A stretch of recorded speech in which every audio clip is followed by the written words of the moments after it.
UFO Bros. Hey everyone, it's Giorgio Tsoukalos from Ancient Aliens, and you're experiencing UFO Bros TV. Hey, what's up, everybody? I'm Emmett. Joe. And we are the UFO Bros. And thank you guys so much for listening in. Okay, so we've got to let you guys know. Let me see if I can get this music down. Here we go. There we go. We're pretty new to this, so we're trying to like do the video and then do the live podcast at the same time, or the probecast. So I'm trying a new software to see if it's working. Yeah, so as you'll see floating around here is their logo. This is pretty ghetto, huh? No. Well, this shit's expensive, and I want to make sure that it works. You know what I'm saying? We've got some cool things that we're going to be able to do with the live video, though. I just want to let everyone know I'm a little bit sick tonight, or sick, feeling like crap, so I'll let you know. Yeah, thank you. We've got some really cool stuff we're going to be talking about tonight, Joe. I know. And this show tonight stems from actual multiple conversations that Joe and I have had. Growing up Mormon is kind of where this started. We grew up as Mormons when we were younger. Can you take care of that light? No. It's too bright. We're broadcasting live. They don't need a bright light. Yes, they need to see our cheeks. It's not hard to miss. Anyway,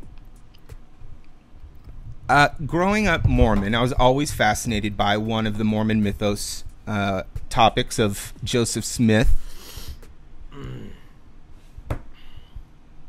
Goes in the woods to pray because he doesn't know what the true church is, and he prays to God, and two beings come before him and tell him that he's gonna do great things. Basically, fast forward a little while later, a being enters Joseph's room and tells him that there are golden plates buried near him where he lives. I don't know how far or the details, but that they're near him and that he is to, at one point, dig those up. So this is the Mormon Network. So he dug up a box, and in this box contained absolutely gold plates with curious sort of inscriptions, something resembling like Egyptian.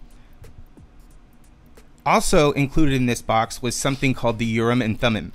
And this is so interesting. Now, the only reason why I say I bring up like our background as Mormons is because this always totally was so interesting to me, just to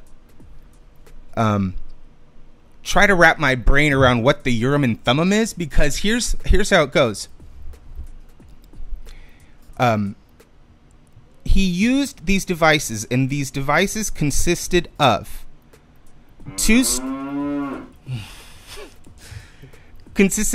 basically like two stones in what they said is a silver bow, something resembling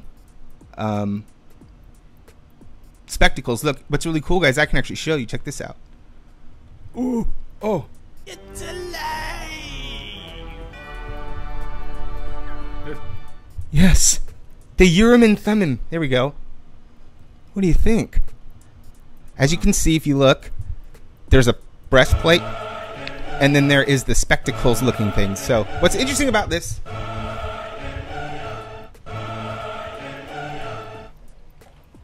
I'm done. My head hurts. God damn. What's interesting about this is, what were we talking about? Oh, we're on the Urim and Thummim. Yes, Urim and Thummim. Yes. Well, it's not working now. There, that's a lot better. We can actually see ourselves. Yeah, so take a look. So, remember, this was found in the box along with the plates. Can you stretch it out somehow? I can't. I know. Get it. It's not that kind of thing. And then I love the logo floating around. Anyway, so he would put this vest on and look through these goggles or these glasses, and what would appear before him is the translation of the language on the plates into English. So essentially, it was a translation device. Now, the symbols on the plates resembled that of Egyptian, but were not Egyptian. So what they had called them at the time was Reformed Egyptian. And so that is apparently what Joseph was that's apparently what Joseph was doing with the plates. And then so that's how the story goes. I think it's so interesting. I mean, why even put that in the story? I mean, why would God give him goggles? That's interesting. I don't think. First of all, I think this is a poor representation. I tried to find some better pictures of the Urim Thummim, but that's kind of hard to find, actually. Evie's interested. Look, Evie's interested. So just, give me a break. Jeez. Okay. So that's the story. There's also a gentleman that claims to have possession of these items. And he too is involved in a way with the Mormon religion. He's an outsider of it. His name's Christopher. And he claims to have translated the remaining 2/3 of the Book of Mormon, because as the story goes, Joseph only translated the first part of the Book of Mormon. The last 2/3 were bound until the time it was ready for it to be out to the world. So that's how the story goes. I'm telling you the story. People want to know. How many people? Well, let's see. You guys, we're going to take a quick break on this subject because like we said, we don't really know what we're doing, and we want to see if there's anybody in our chat. I don't know. No data, no active stream. Who's watching? Okay, so it is working then. That just needs to update. But where are the chats? Let's see. Live chat. Hello? I'm gonna have to check on my phone. Yeah, can you check on your phone? Just so you know, if you guys are iPhone 7 Plus. So, if you guys are trying to chat with us, we are trying to figure out how to do that with you. You know what I'm saying? Okay. So, okay, so I'm gonna put away the Urim Thummim for now.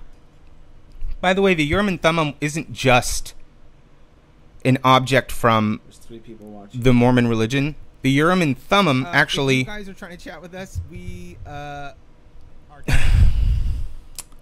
Turn off that. It's okay. If see, I can't get anything done around here. Chat. Paul Curtis is Okay, down look, with us. we're gonna move on. Urim Thummim, yada. There was another device. These are alien devices, I think. But I think a lot of religions and sorts of things are started around star beings, or people from the sky, or Starbucks. right. Okay. I see Jill will not be participating this evening. I'm trying, guys. My head's throbbing. Well, if you'd stop being a baby, a bitch baby, a man bitch baby. Anyway, for the love of jeez. Yeah, that's nice. Okay, I'm going to show you another device. This comes up in the Book of Mormon. It's called the Liahona. I don't know if you guys have ever heard of this, so I'm going to show you right now. Here it is. Now, I'm going to see if I can. I don't know if I can. Can I make it bigger? Can you make it bigger? I don't know. Oh, look at that, you guys. I'm doing it. You're moving it, stupid. I don't know how to make it bigger. Are you supposed to suck on it? Oh my god. Okay, no. Out. Oh my god. So anyway, well, that's the story. Oh my God. So this device is a very interesting, very peculiar device. The story goes that I don't want to get into like all the specifics because, to be frankly honest with you, I don't know the names of all the peoples and all of this stuff. I only know the stuff that interests me, and that is these devices. Basically, the Liahona came to the people that I guess, were lost in a forest. And they prayed and prayed, and they woke up, and this device, it was a round device they talk about, and what this device would do is point them in the right direction. So it was a compass. But the thing that was, I think, more peculiar than that is that it also would have writing appear before it. Certain texts in languages would come on this device. So, I mean, to me, that sounds like something that would not be available at the time. Sounds like to me that a technology like that wouldn't be available at the time. And then also with the Urim and Thummim, like we talked about, that's weird too. I don't understand how you look through these spectacles and then they would translate. The only thing that I could think of, talking about the Urim and Thummim, that would be close is there is an app on the iPhone. I think it's called World Lens. It's pretty amazing. It's called Aho. You can take your phone and you can put it over, I don't know, let's say some Spanish. It will change the words in front of you to English so you can read it. It does it in like Chinese and Japanese. I mean, so many different languages. You just point your phone. If you don't understand the language, or you don't know the signs, or you don't understand the symbols, you just point your phone and your phone will show you. That's the only thing I could think of that would be close to a current day Urim and Thummim. I mean, we have that sort of tech. Can you stop picking your nose? I got boogers. Oh, boogers. We're on live YouTube with... We're always live. Or won't we be live? Okay. Okay. But another point about the Urim and Thummim, it is said that when Joseph was translating, there would be a light that was so bright that people had to look away or something like that, from what I understand. And in a way, this has a really bright light, right? So I wonder if they're just getting maybe the iPhone 20,000. I don't know, was delivered to them. I don't know. And what the hell was a Liahona? The question is, how big was it? The Mormon mythos and the depictions show it small, something they would hold in their hand. But if you look at those pictures, there are a lot of writings, like symbols on the Liahona, as you can see. If you look real close, you'll see there's symbols on there. I wonder if it was indeed a ship, maybe, that they were following through the forest. Instead of a compass. Was it Captain Hook? Yes, just like Captain Hook. Putting on this sweater was a terrible idea. You're schwitzing really bad. Yeah, this is a terrible idea. Okay. See, I'm not that bad because I'm kind of sick, so cold. You're not a real human being, and that's how it happens. Anyway, so that's the Liahona. Check it out. If you really zoom in, you can see. It looks to me like a spaceship. Now, of course, we're going to get into the Ark of the Covenant. Supposed to eat it, didn't happen.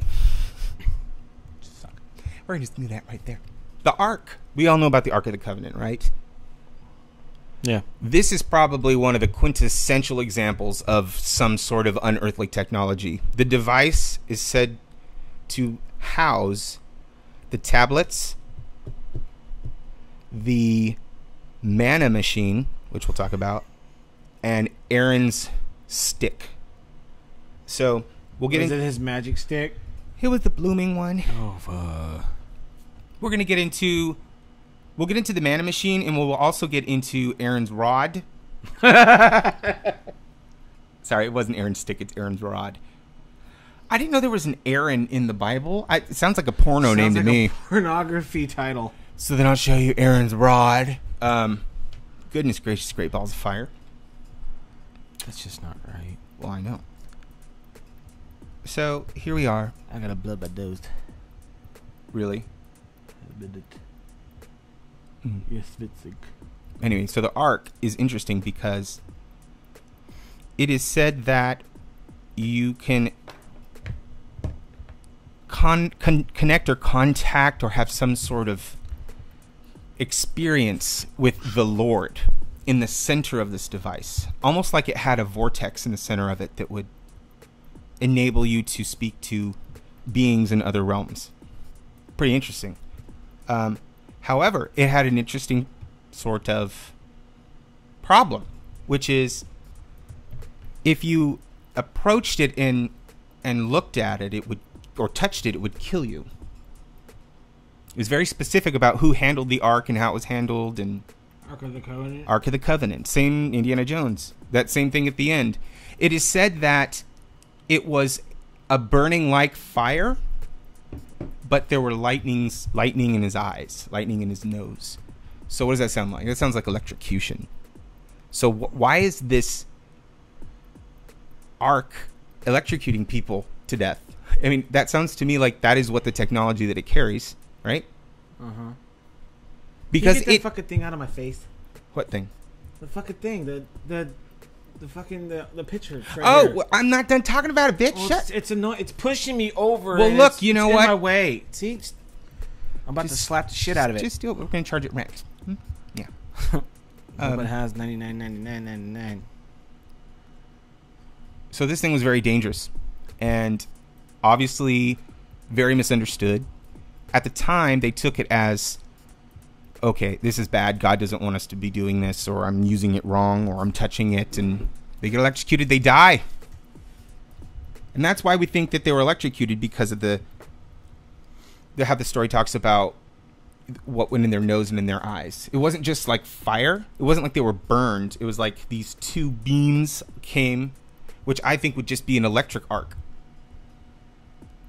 That these two beams came over to the individual and basically set him on fire. Well, did you know that back in the Egyptian days, they actually had batteries Yes. that were daisy chained together? Yeah, but that was for like, what was it called? Like plating, metal plating. That's yeah, what, but still, they could still shock the shit out of you. but to death. Probably. Well, shit. Maybe all they do is put an electric eel in there.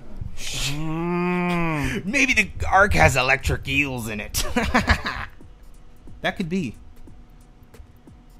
Isn't that special? What's that? With the green line. Yeah. How are our chatters? Do you got to want to take a minute and see if there's any questions? No, nothing. Nothing. Just, Paul Curtis likes the show and tell square. Okay, good. The thing that's bugging me. We're working on it. We're trying to up it, you know? Yeah. So, I hope everything's working on Spreaker. I assume that it is. So, Oh. okay, so obviously, we talked about the Ark of the Covenant. So we're going to move on to the Manna Machine, which I think is probably one of the most interesting stories. Have you heard of the Manna Machine, Joe? No. Do you want to? No. Okay. Move it over. Move it over. I know. I'm putting it right there. Big Mamma Jamma. That's the Mamma Jamma. What is that? It's called the Manna Machine. Now, What do the aliens leave behind now? so when the slaves were escaping, this is after Exodus, they had to cross the desert for 40 years. 40 years in the desert. 4 or 4D? 4D, 40. What the fuck they doing in 40 years in the desert? That's how long it took them to cross into wherever the hell they were going. Jesus criminy. Yeah. So the way that they were kept alive was from something called manna from heaven. And the manna is described as coming during the morning dew, and it didn't stay too long. So if you didn't get up early enough and collect it, it would be gone, by midday. And so they described it almost like flakes or snowflakes, but it wasn't, because they took this manna, this flake, this whatever that they were picking up, and they would turn it into cakes and breads and pastries, and that is how they made it 40 years through the desert. They also followed something that they said was in the sky. So I think there was advanced beings in advanced ships guiding them through the desert, and then having a machine. Now we'll get into how this machine happened, but in the Bible, it's pretty vague as to like what manna is. A lot of people have a lot of different ideas of what manna is, or what it would taste like, or where it came from. What are you doing? Just keep talking, fuckface. Okay. So, so manna. This is a lot better. Just me and Evie, and you're all whiny right there behind the manna machine. Yeah, there we go. I like this. Anyway, What the? so What if the manna came out and bitch slapped you? There's a part in the Bible. Ow. There's a part in the Bible that talks about this machine. I keep calling it a machine. The Bible doesn't refer to it as a machine. They refer to it in Frosted Flakes. What does that mean?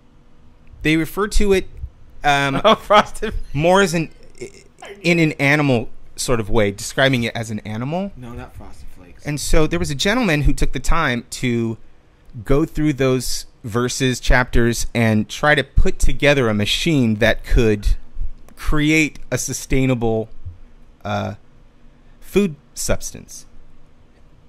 And so this is what the guy came up with. And There. I believe it's algae. It makes algae. What's the algae for? Well, Mr. Manna, tell me. I don't know. I don't know how you would eat algae. Sounds terrible. But so that's the manna machine, you guys. Here, Joe. Fucking. Boom. There we go. Like that one? Yeah. Cool. We're going to go on to Aaron's rod.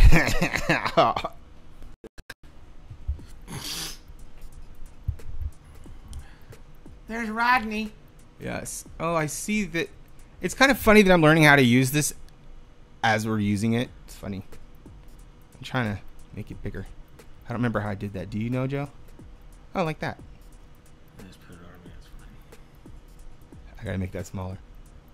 Sorry, guys. Hang tight. And for those of you that are listening on Spreaker, you don't know what we're doing, but you should definitely check us out on YouTube because we're trying to figure out what the hell we're doing here. We have pictures up over our faces. Yeah. Anyway, because there we go.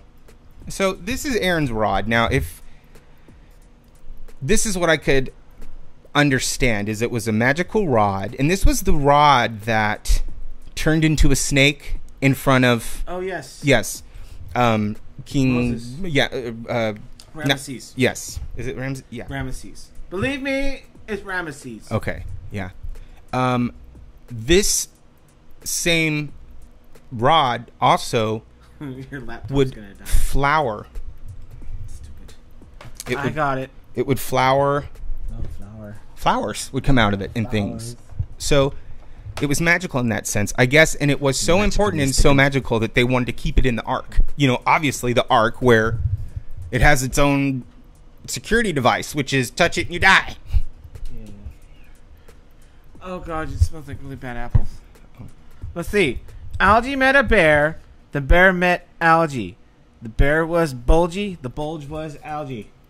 And who said that? Paul Curtis. Good. See, you're using your words. But I just want to give you guys a representation because when I hear of those things, I just go I just try to understand what they are. Like what it even kind of look like. The Urim Thummim has always been a thing for me. I've always been trying to research it. I do find it interesting. You like to play with this thumb. I like to Urim Thummim. No, okay. Well, the Urim and Thummim goes on because it is said that the Reformed Latter-day Saints Church, that leader actually has the Urim and Thummim.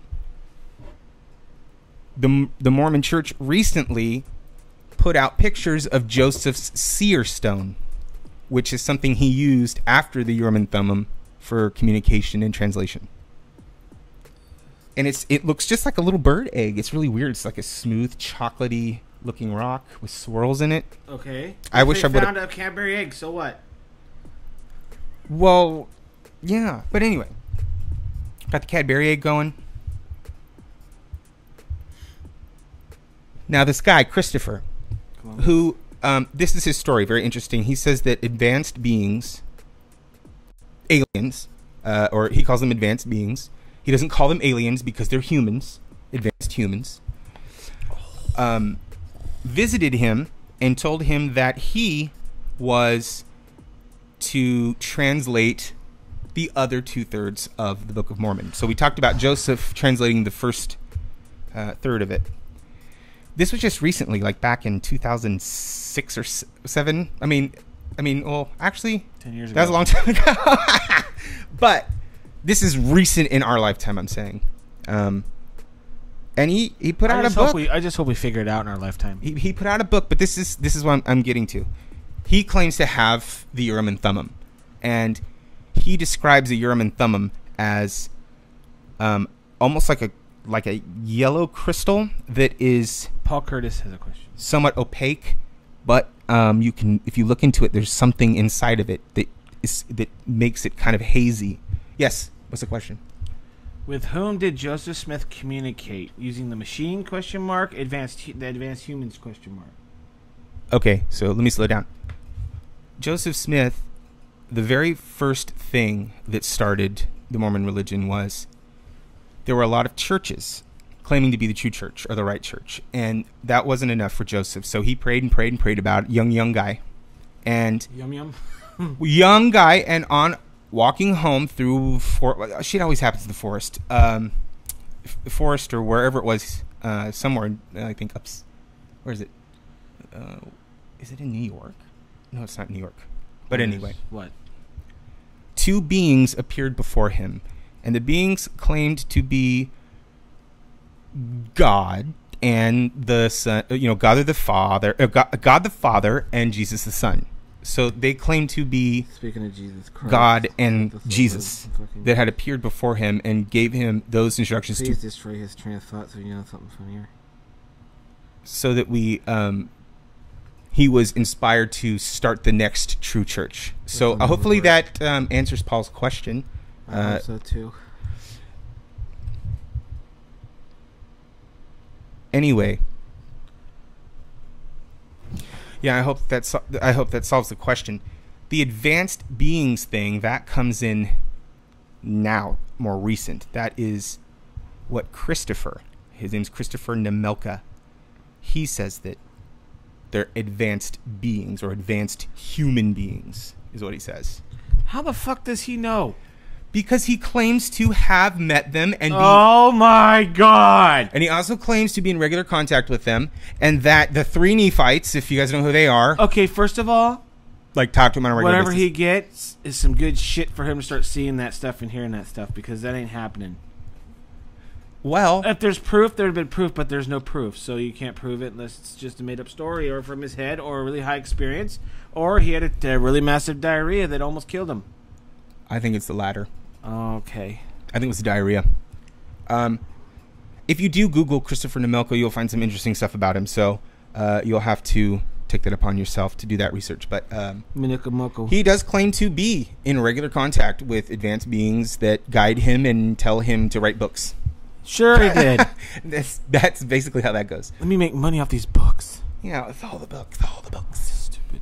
I know. People are stupid. So you know what this is? This is now social time. What we're gonna do, because we've covered the sorts of ancient this is actually a fun part of the show. The last 15 minutes, 6 minutes, 12? What I perceive to be ancient technology, and I think it is some kind. In some ways, it's so ancient that it is so advanced and so beyond our comprehension that it just comes across as like a simple object or a simple thing that does extraordinary things. Extraordinary. Right? I mean, so those are some things for you guys to think about, and maybe some things to Google and research. Google.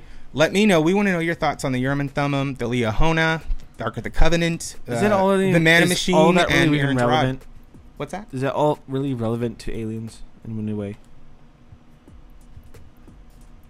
Have you not been listening? Yes. I listen all the time. That's the connection we're trying to draw here. I like to listen all the time. Listen. I'm trying to draw a connection to these devices that have been said to do miraculous things. Then if they're going to do miraculous things, why aren't they doing them right now?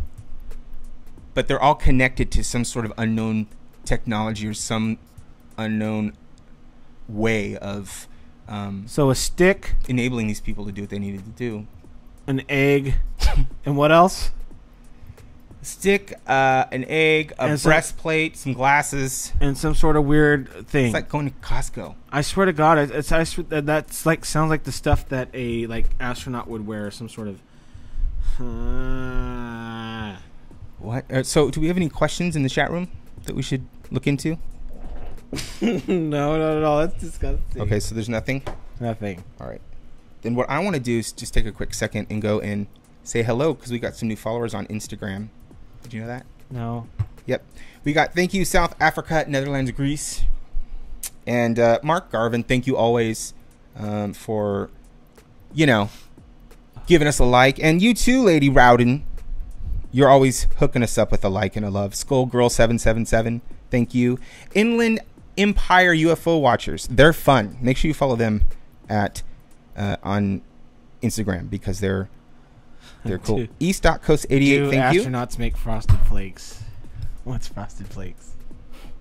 What's that supposed to mean? I don't know. Why don't you tell me the name of the person and then Paul Curtis, you dick. and well, you half speak it. Just say what it is that they said. Is it Paul Curtis that do astronauts make frosted flakes? Do they? Is it a Yeah. question?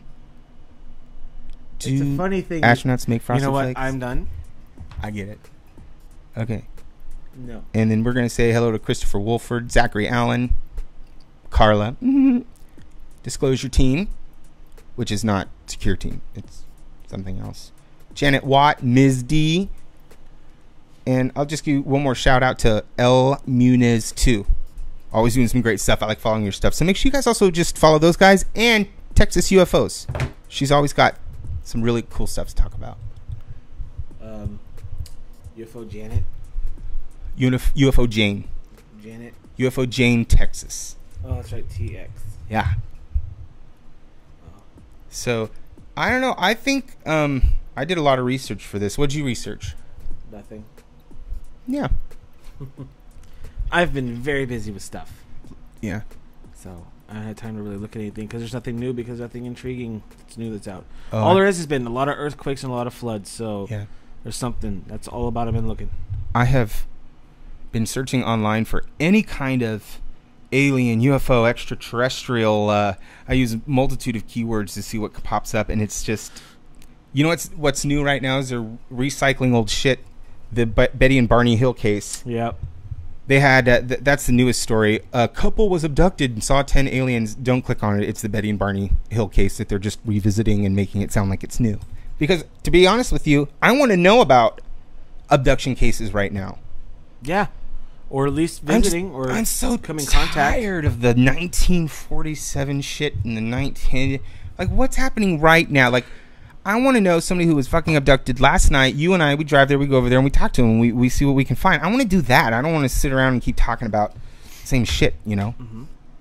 So if you guys are experiencers, and by the way, on my Facebook page, I've had some absolutely fantastic responses just from asking people, have you ever experienced aliens, or have you ever touched an extraterrestrial being or been in their presence? Ouch. I want to know. And you know what? I don't want to know your astral projection, that you actually projected and met an alien. I'm really not interested in that. Are you?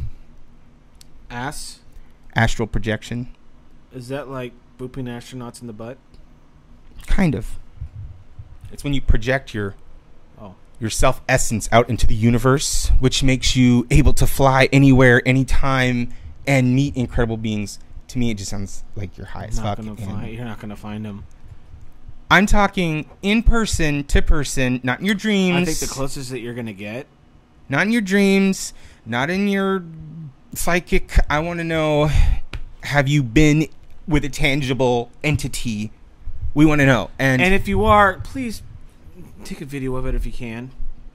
The first thing I would do is grab my phone and start taping. Oh, yeah. And then if it got too close, I'd just start throwing shit around me at it. Well, it's interesting. There are some people that talk about that, and they say that sometimes in the moment, they're just so completely frozen and scared. Because what these beings are able to do in their flying saucers or their spacecraft. I mean, the technology and the physics is, we just don't understand it. So it's scary. It's weird. So you're looking at something that you're actually probably not even, you're probably spending time going, am I hallucinating? Is this really happening? Am I asleep? Am I dreaming? Right. And then by the time you get to that point and then actually observe it, it's over. Quick flash and it hurts. Well, and that's the problem. Bigfoot, you get him for 5 seconds behind some shrubbery. Loch Ness Monster. They keep recycling the same shit. What else? Well, I know the show on that show. What is it called? The Curse of Oak Island. They believe that the Ark is on that island. By the way. Oh, really? Yeah, that's what the whole TV show's been about, and their whole excavation. They bought the island to. Is it those old guys? Yeah, to drill into it to see if the Ark of the Covenant is crazy. So that's awesome, though. Yeah. Did they find it? I don't think so. Or if they have, I don't know. You know. So, what do our chatters think? Anything new? Let me see what's going on in Spreaker. We've got Carla. Oh, there's Carla. And, oh, Sabrina's there too. Thank you guys for joining us on the Spreaker chat. And just for those of you listening, if you've enjoyed anything we've talked about today, Joe sounding like a bitch and then me trying to talk about stuff. I don't care. I don't care. I don't care. I never did. Okay. Anyway. What was I talking about? This is good too. I was going to say. I don't know. Oh, I remember what I was going to say. If you like what we're doing, follow us. And please, go fund me. Go check it out. Yeah, okay, hold on. Let's give that its own time. Let me just say, make sure you're following us on social media. All Everything. Things at UFO Bros TV, except Twitter. It's UF0 Bros TV at Twitter. Yep. Oh, whoa. Oh, don't do that now. Oh, you did it. Oh, I'm all tied up. Okay, everything's fine. We made it. Oh. Now, Joe, you tell him about the GoFundMe. Just a good cause. Just no. Like when, where, why, how, why should they go and give you money? You know, right? People want to know why. Why? We are taking a trip. Yes, we are. That is going to Aurora, Texas to check out all the crashes along the way. And a potential space. Space, time or flying saucer piece. Oh, Marty. And we just need a little help. If you guys would help us, we'd be most grateful. Yeah, we've had a few donations already. Thank you guys very much. Yeah, for who donated, thank you so much. Yes. But we are very low on our goal, and we're going to be going here in a few weeks. So yeah. If you guys got a little bit extra cashola and you want to help us on our way, go ahead and give us a pay today. What do you say? But here's the reason why. We're going to do this like, we're going to live stream as much shit as we can. So it's like you guys are going on the trip with us, you know? But you're not going to be there for all the boring part. Yeah. Yeah. Not physically, digitally. You see. We'll do some 360 videos. Try to get you guys to be there. Like yeah, there might be get them there in real time. Flying objects there in Aurora. Yep, and we're going to be taking. We're trying to see if we can find anything up in the sky. Yep, and not only that, we're going to be taking metal detectors with us. Yes, we're going to try to find our own pieces. We're probably going to find nails or something, but still, it'll be fun, and you'll be there for it. And then, and then you'll be there for when we meet potentially if we meet the gentleman with a piece of a spaceship. Can't wait to do that. I mean, that sounds exciting. I love it. So, we're at 39 minutes. This is cool. I like this. It seems to be working. Do you think we should buy this software? It's pretty pricey, but I think it's worth it. What do our chatters think? I don't know. You ask them. Let's see. Paul Curtis is asking, and he's always very, very, involved. So thank you. And that's what we want. We want to be able to be involved live and hear back from you guys while while this is going on. So we're at Paul Curtis asks, What do you think of Manny Moonraker's contact with the two gals in the Czech Republic? That's a good question. I haven't looked into that. I have not looked into that. I do know who Manny Moonraker is. Great guy. And what type of microphone is this? Audio Technica. Will there be new flying objects in Aurora? And yes, we'll be bringing the microphones with us. Paul Curtis, that's all to you.